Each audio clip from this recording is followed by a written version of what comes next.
What happens at the start of a driving test? So I arrived at the test centre about 10 minutes early.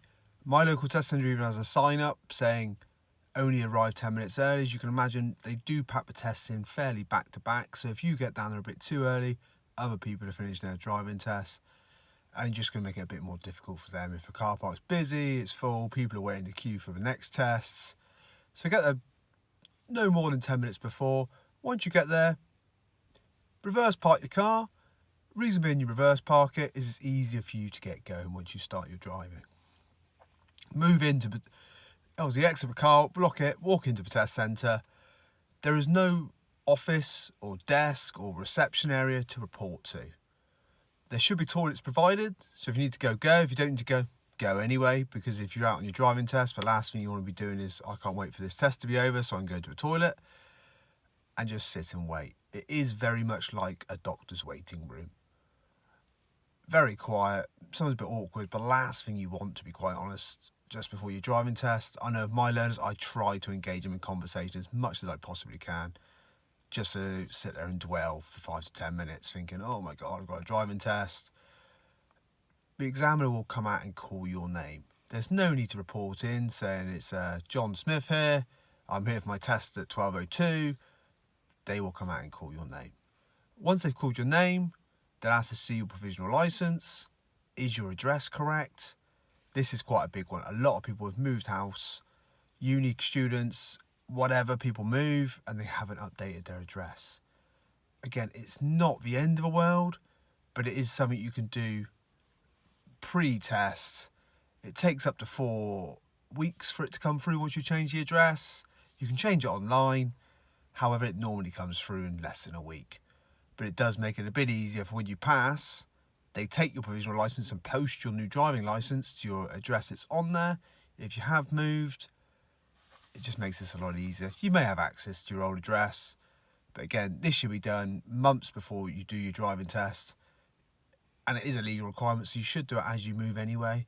But I get the fact that a lot of people don't do it. It's a little bit of admin they just haven't got round to. It's not the end of the world, but it can make things difficult when you pass.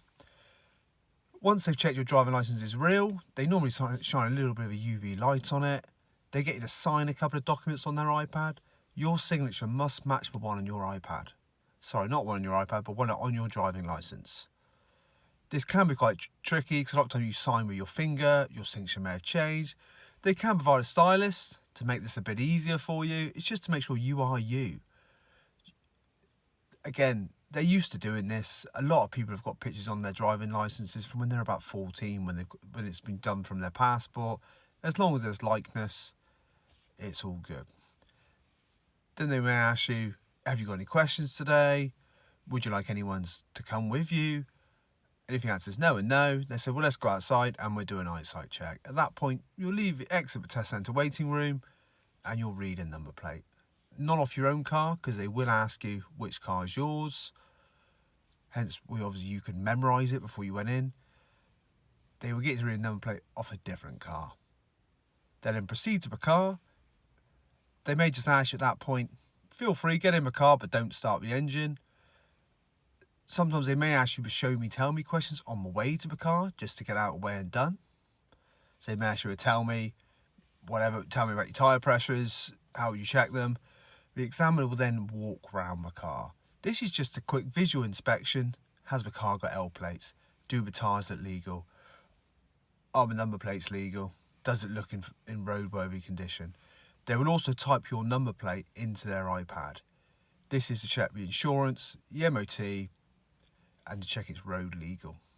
Is it taxed? There has been the odd occasion where some of these vehicles do fail at this point. Hence some of my other videos where I've mentioned it.